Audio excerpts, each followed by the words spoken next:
अभी तक हम लोग केमिस्ट्री में लेसन नंबर 2 विलियन पढ़ रहे थे, जिसमें हम लोगों ने 5 पार्ट पढ़ लिया था। अब आज ये 6वीं क्लास है विलियन का, और जिसमें हम लोग जानेंगे कि राउल्ट का नियम क्या है, वाष्प दाब क्या होता है और द्रवीय विलयन पर क्या प्रभाव पड़ता है राउल्ट के नियम का। ठीक है, तो देखिए सबसे पहले हम वाष्प दाब के बारे में पढ़ेंगे कि वाष्प दाब होता क्या है, और वाष्प दाब समझने के लिए हमें एक फिगर बनाना पड़ेगा। चलिए मान लेते हैं कि इस पूरे में ये ब्लू वाला जो कलर है ये पूरे में द्रव भरा है, द्रवीय विलयन भरा है, इसमें द्रवीय विलयन भरा है।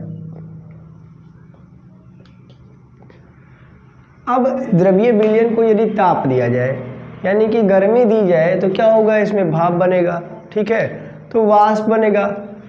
इस द्रवीय विलयन में गर्मी दी जाएगी तो भाप बनेगा। क्योंकि अब हम मान लेते हैं कि हम एक ऐसा बर्तन लिए हैं, एक ऐसा पात्र लिए हैं जिसे ऊपर से हमने बंद करके रखा है, सेम ऐसे जैसे कि कुकर। ठीक है, सेम ऐसे ही जैसे कुकर। तो हम लोग जब नीचे से गर्मी देंगे तो यह भाप बनेगा, भाप बनेगा तो ऊपर की तरफ जाएगा, क्योंकि अब ऊपर पूरा बंद है, ऊपर पूरा बंद है। तो वाष्प दाब क्या करेगा, यहाँ तक आएगा और इस पर ही दाब लगाना चालू कर देगा। ये जो वाष्प स्पेस निकला है इस पे ही दाब लगाना चालू कर देगा। यानी कि किसी बंद पात्र में वाष्प द्वारा द्रव की सतह पर लगाया गया दाब वाष्प दाब कहलाता है। ठीक है, किसी बंद पात्र में बर्तन जैसा लिए है, पूरी तरह से बंद है, पैक है, और उस पे यदि कोई वाष्प द्रव की सतह पर, ये सतह यहाँ पर जहाँ पे द्रव खत्म हो रहा है उसकी सतह पर जो दाब लग रहा है उसी को कहेंगे वाष्प दाब। ठीक है, तो इस बात को लिख लेते हैं।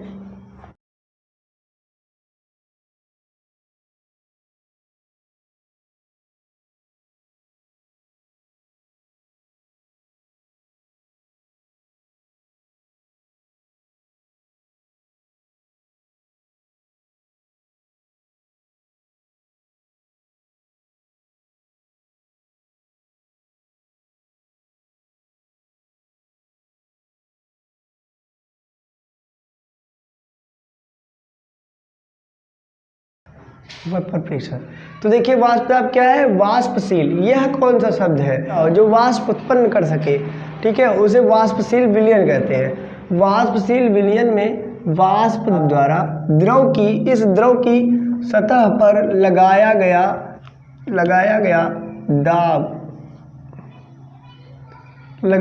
दाब वाष्प दाब कहलाता है। यानी इस पर जो वाष्प के द्वारा दाब लगाया जा रहा है उसी को वाष्प दाब कहेंगे। बहुत आसान सी डिफिनीशन है, इसे रटना नहीं पड़ेगा। ठीक है, अब हम लोग नेक्स्ट हेडिंग के बारे में पढ़ेंगे जिसका नाम है द्रवीय विलयन का वाष्प दाब। तो द्रवीय विलयन किन अवस्थाओं से मिलकर बन सकता है, द्रवीय विलयन 3 अवस्थाओं से मिलकर बन सकता है। विलायक के रूप में सदैव हमें द्रव लेना है, क्योंकि जो विलयन, जिस प्रकार का विलयन बनाना है जिस भौतिक अवस्था में, उसे हमें विलायक के रूप में ही लेना है। यह हम लोग पिछली कक्षा में पढ़ चुके हैं कि यदि हमें द्रवीय विलयन बनाना है तो विलायक को द्रव के रूप में लेना है, और विलेय के रूप में चाहे हम ठोस ले लें, गैस ले लें और द्रव ले लें। ठीक है,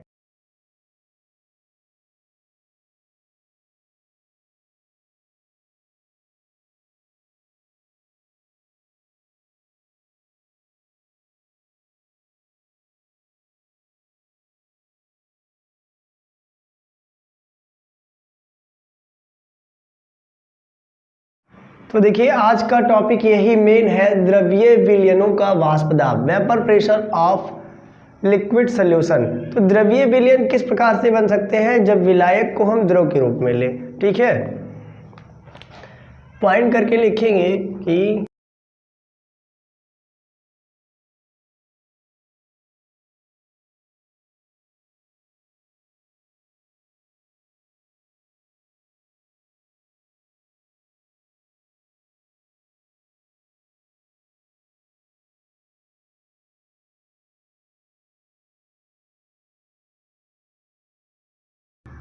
तो यदि हम द्रव को विलायक के रूप में ले लें, यानी कि द्रव की मात्रा अधिक ले लें, तो हमें जो विलयन प्राप्त होगा, अब उसमें कुछ भी मिलाएं, चाहे गैस मिलाएं, ठोस मिलाएं या द्रव ही मिला दें, तो उसमें जो विलयन प्राप्त होगा वह द्रवीय विलयन ही प्राप्त होगा।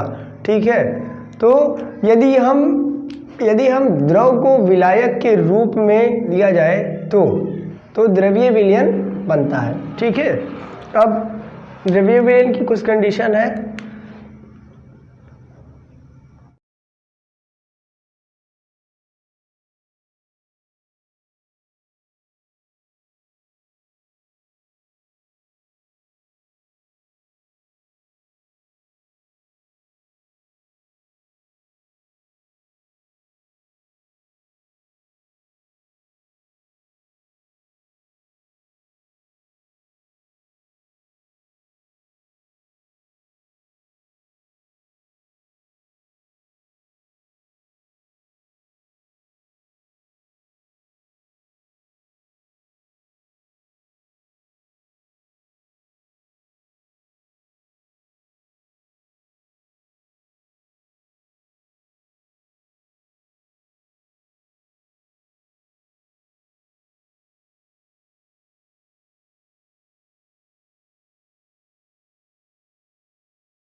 देखिए क्या लिखा है, यहाँ पर लिखा है कि द्रव्य विलयन में विलेय यानी कि जिसकी मात्रा कम हो, जो विलयन बना रहे हैं लिक्विड सोल्यूशन उसमें विलेय की मात्रा कम हो। और विलेय को किस किस रूपों में लिया जा सकता है, ठोस भी ले सकते हैं, द्रव भी ले सकते हैं और गैस भी ले सकते हैं, ठीक। किसी भी अवस्था में हो सकते हैं, यानी विलेय किसी भी हो सकते हैं, परंतु विलायक जो है उन्हें हम द्रव के रूप में ही ले सकते हैं, ठीक है, तभी द्रव्य विलयन मिलेगा। अच्छा, विलायक के रूप में क्यों लेते हैं, क्योंकि जो विलयन की मूल अवस्था होती है वह विलायक पर ही निर्भर होती है, ठीक है, या फिर कह सकते हैं विलायक के समरूप होती है। द्रव्य विलयन में विलायक यानी कि जिसकी मात्रा अधिक है, द्रव्य विलयन में विलायक द्रव है, अतः विलायक वाष्पशील होगा। यानी कि यदि विलयन में विलायक द्रव हो, लिक्विड हो कोई, तो वह वाष्पशील होगा। लेकिन यहाँ पे लिखा परंतु यह नहीं कहा जा सकता कि विलेय वाष्पशील होगा, क्योंकि हमने कहा है कि विलेय को आप ठोस भी ले सकते हैं, द्रव भी ले सकते हैं और गैस भी ले सकते हैं। तो हाँ, अब यह नहीं निश्चित किया जा सकता कि वह वाष्पशील होगा या नहीं होगा, वो तो कंडीशन पे डिपेंड करता है कि आप क्या डालकर विलायक में कौन से विलेय को डालकर आप बनाते हैं, ठीक है। तो ये द्रव्य विलयन की कुछ विशेषताएं है जिसे पढ़ना था कि द्रव को विलायक के रूप में लिया जाता है तभी द्रव्य विलयन का निर्माण होता है। और द्रव्य विलयन में विलेय यानी जिसकी मात्रा कम है उसे कुछ भी ले सकते हैं, ठोस के रूप में भी ले सकते हैं, द्रव के रूप में भी ले सकते हैं और गैस के रूप में ले सकते हैं। यहाँ पे द्रव्य विलयन में विलायक जो हो वो सदैव द्रव होना चाहिए, द्रव्य विलयन का निर्माण हो सकता है। अतः विलायक वाष्पशील होगा। जब कोई चीज़ द्रव रहता है तो वाष्पशील होना वह संभव है, परंतु यह नहीं कहा जा सकता कि विलेय वाष्पशील होगा, तो ये कंफर्म नहीं है कि विलेय वाष्पशील होगा, परंतु द्रव्य विलयन में विलायक वाष्पशील होगा। चलिए अब इससे संबंधित हम एक बहुत मशहूर नियम है राउल्ट का नियम, उसके बारे में पढ़ेंगे। चलिए देखिए, अब हम लोग राउल्ट का नियम पढ़ेंगे। राउल्ट का नियम क्या कहता है, ये दो हम द्रव विलयन ले लिए हैं, यह विलेय भी द्रव के रूप में है और विलायक भी द्रव के रूप में है, ठीक है।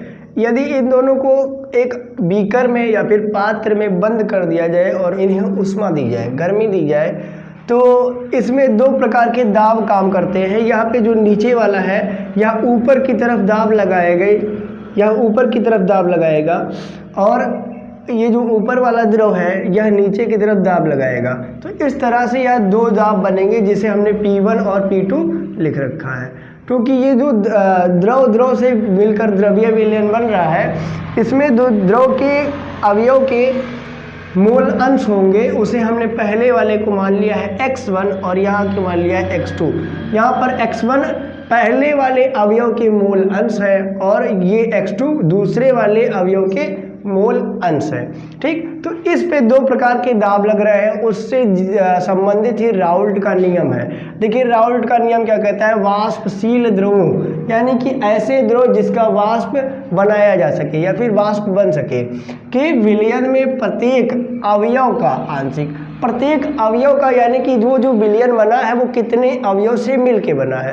तो यहाँ पर हम देख सकते हैं कि ये जो विलयन है वो दो अवयव से मिलकर बना है। ठीक, तो प्रत्येक अवयव का आंशिक दाब यानी कि P1 और P2 विलयनों में अवयव के मोल के समानुपाती होता है, मोल अंश के समानुपाती होता है,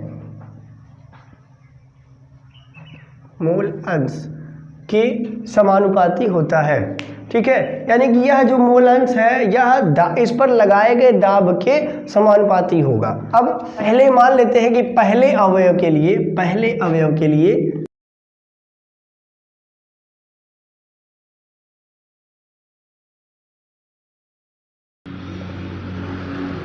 दाब, अब पहले अवयव के लिए हमने माना है दाब को P1, तो यहाँ पर लिखेंगे P1 और ये क्या लिखे थे कि आंशिक दाब। ठीक, आंशिक दाब पहले के मान लिए हमने P1 और अवयव के मोल अंश को हमने माना था x1, यहाँ पे लिख दिए x1 के समानुपाती होता है। तो यहाँ पर हमने लिख दिया समानुपाती का साइन।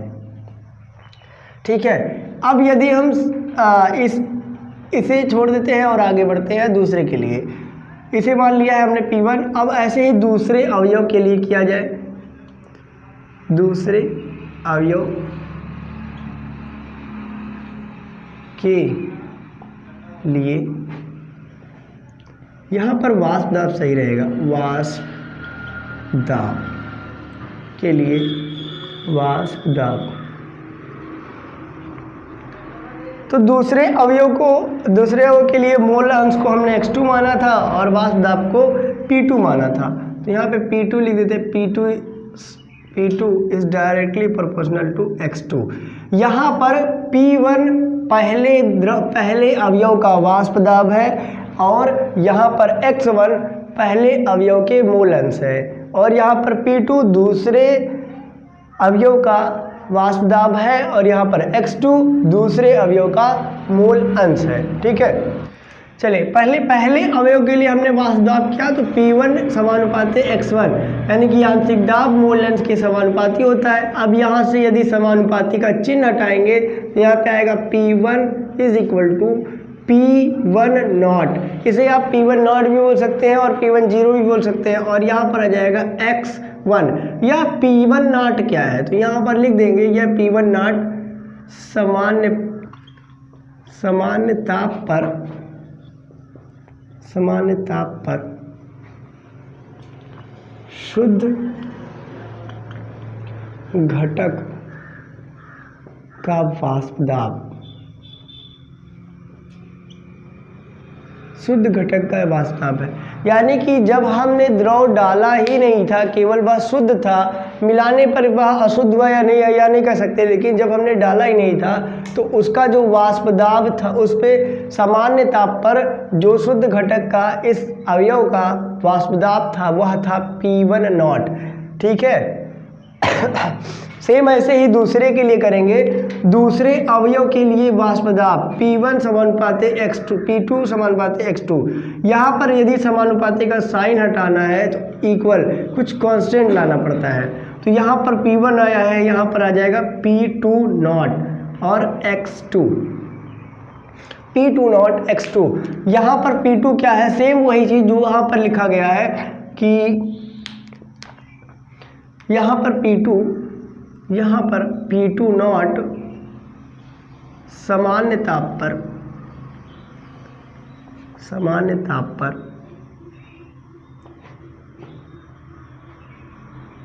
शुद्ध घटक का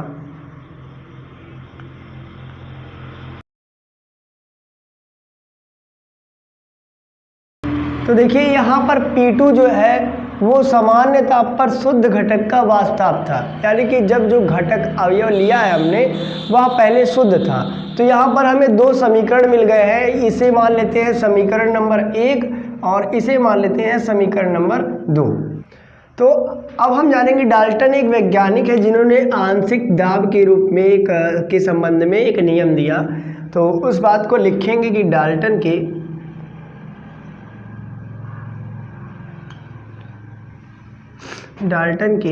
आंशिक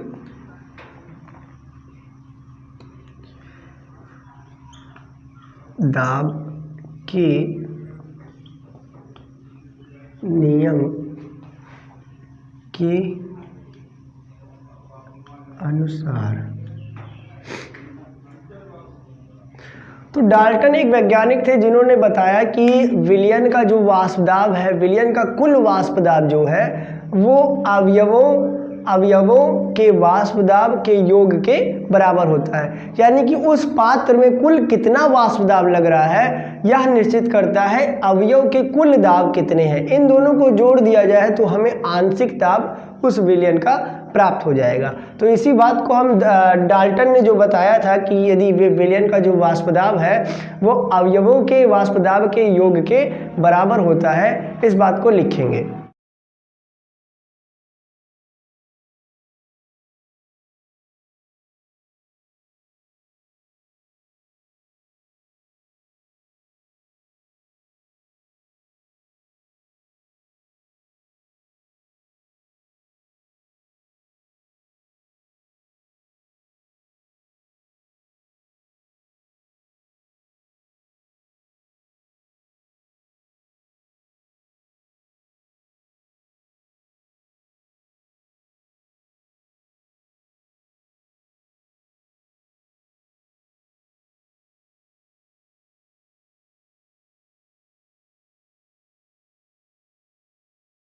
चलिए देखिए, यहाँ पर लिखा है डाल्टन के आंशिक दाब के नियमानुसार किसी वाष्पशील विलयन का, यानी कि वह जो वाष्प बना सके, विलयन का कुल आंशिक दाब, कुल विलयन का दाब कितना है। चलिए मान लेते हैं कि कुल विलयन का दाब P है, ठीक, कुल विलयन का दाब P। विलयन के अवयवों के दाब, तो पहले विलयन के अवयवों के दाब कितना था, P1 था, ठीक। तो विलयन के अवयवों, पहले अवयव का मान लिया हमने P1 था, अवयवों कह रहा है यानी कि दूसरे अवयव को मान लेंगे P2 था, के योग माने जोड़ के बराबर होता है। तो ये जो आंशिक दाब है विलयन का, यह दोनों अवयवों के योग के बराबर होगा। अब देखिए हम P1 बराबर एक वैल्यू निकाले थे, P1 नॉट x1 समीकरण नंबर 1 माने थे, और यहाँ पर P2 is equal to P2 not x2 समीकरण नंबर 2 माने थे। इसे क्या करेंगे, इसे यहाँ पर रख देंगे।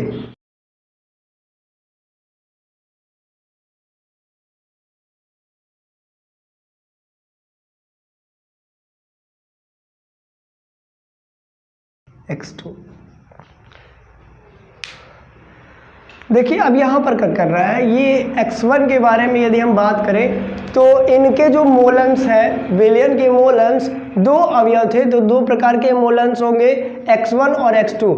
यदि दोनों मोल अंश को जोड़ा जाए तो उनका कुल मान 1 आता है। यानी कि यहाँ पर आपको बता देते हैं, देखिए हम लोगों ने माना था कि पहले वाले अवयव का मूल अंश x1 है और दूसरे वाले का x2 है। यदि इनका योग किया जाए तो उत्तर 1 आता है। यानी कि पहले वाले अवयव के मूल अंश तथा दूसरे वाले अवयव के मूल अंश के योग के बराबर 1 होता है। यानी 1 के बराबर इन दोनों मूल के अंश के बराबर होते हैं, ठीक। अब इस स्थिति में यदि हमें x1 का मान निकालना है तो इस x2 को इधर ले जाएंगे।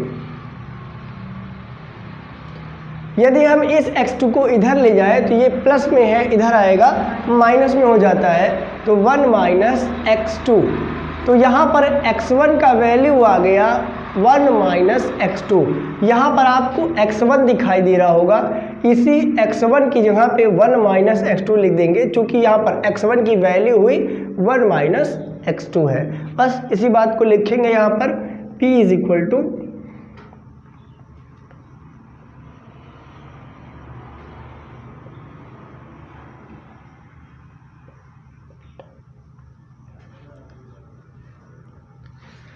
देखिए हमने लिख दिया। अब यहाँ पर ब्रैकेट है, ब्रैकेट के अंदर P1 का मल्टीप्लाई होगा, गुणा होगा बारी बारी से। तो यहाँ पर एक बार P1 का 1 से गुणा होगा तो हो जाएगा P1 नॉट, और माइनस है तो P1 का माइनस x2 से भी गुणा होगा तो P1 minus P1 not x2, और यहाँ पर लिखा है P2 नॉट x2। यहाँ पर देखिए P2 x2 और P1 x2 इन दोनों में x कॉमन है, तो अब इसे कॉमन लिया जा सकता है। तो क्या करेंगे, यहाँ पर लिख सकते हैं P1 नॉट, यदि हम इसमें से x कॉमन ले लें x2, तो यदि हम x2 कॉमन ले लें और P2 को पहले लिखें तो P2 नॉट ये वाला माइनस था, माइनस P1 नॉट, ये आ गया राउल्ट के नियम अनुसार।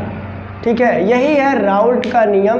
देखिए ध्यान से क्या किए हैं, हमने x1 की जगह पे 1 माइनस x2 रखा है और यहाँ पर ब्रैकेट लगाया है। यदि हम ब्रैकेट लगाते हैं तो अंदर इनका बारी बारी गुणा करना पड़ेगा। एक बार P1 का गुणा 1 से करना पड़ेगा तो P एकम P होता है, यहाँ पर P1 नॉट आ गया। अब इसी का x से करना पड़ेगा तो P1 नॉट का गुणा x2 से होगा तो P1 x2 आ जाएगा। चूँकि बीच में माइनस था हमने माइनस लगा लिया। अब कुछ ऐसा बन गया, ये इस तरह से प्राप्त हुआ।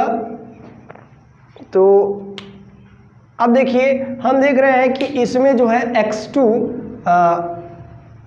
इसमें x2 दोनों तरफ है, तो इसमें x2 दोनों तरफ था तो हमने इस x2 को कॉमन ले लिया इस P1 और P2 में से। तो यहाँ पर केवल P2 नॉट बचा तो यहाँ पर P2 नॉट लिख दिए।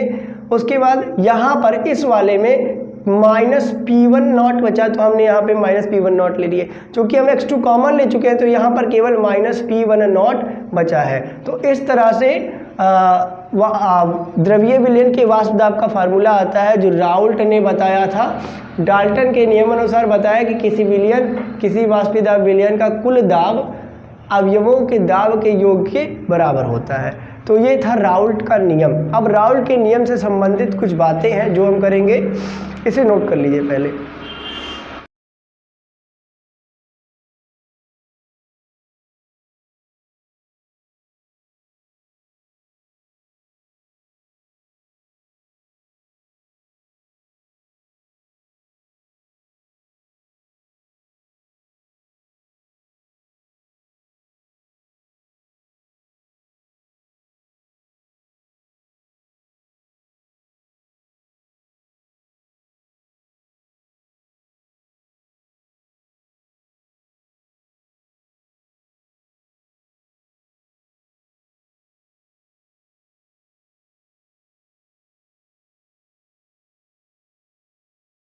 तो देखिए यहाँ पर क्या लिखा है, किसी विलयन के कुल वाष्प दाब। ये राउल्ट के नियम की कुछ विशेषताएं हैं जिसमें अब लोग पढ़ेंगे। किसी विलयन के कुल वाष्प दाब के उसके अवयव के मोल अंश, यानी कि जो विलयन का वाष्प दाब है वो अवयव के मोल अंश के साथ रेखीय रूप में परिवर्तित किया जा सकता है। यानी कि इसे रेखीय रूप में मोलांश को तथा उनके दाब को रेखीय रूप में परिवर्तित किया जा सकता है। राउल्ट के यह नियम थे।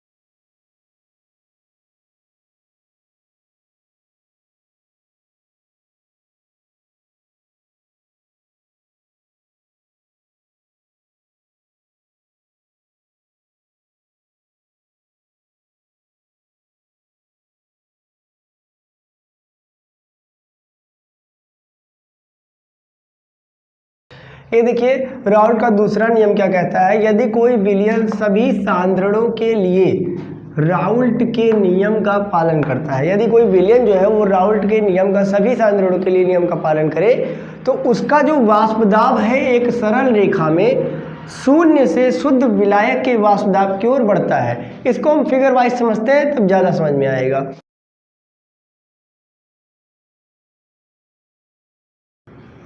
इधर दिखा दे रहे वाष्प दाब, यहाँ पर वाष्प दाब शून्य है, यहाँ पर ऐसे धीरे धीरे यह बढ़ता जाएगा।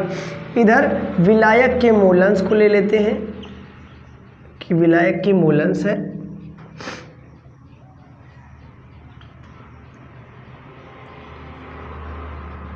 ठीक है। तो यहाँ देखिए क्या लिखवाया हमने कि यदि कोई विलयन सभी सांद्रणों के लिए राउल्ट के नियम का पालन करता है तो उसका जो वाष्प दाब है एक सरल रेखा में शून्य से, यहाँ शून्य से शुद्ध विलायक के वाष्प दाब की ओर बढ़ता है। चलिए मान लेते हैं कि शुद्ध विलायक का वाष्प दाब यहाँ पर है,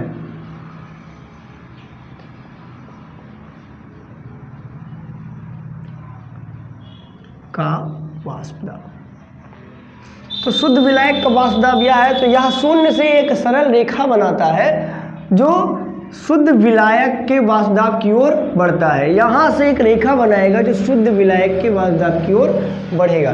बस इसी चीज़ को हमने यहाँ पर लिखा है कि यदि कोई विलयन सभी सांद्रणों के राउल्ट के नियम का पालन करता है तो उसका वाष्प दाब एक सरल रेखा में शून्य से बढ़े बढ़ेगा और जब तक विलायक का वाष्प दाब है वहाँ तक जाकर यह बढ़ेगा। तो ये राउल्ट के नियम की कुछ विशेषताएं एवं सीमाएं थी जिसे हम लोगों ने पढ़ा आज की क्लास में। बस इतना ही।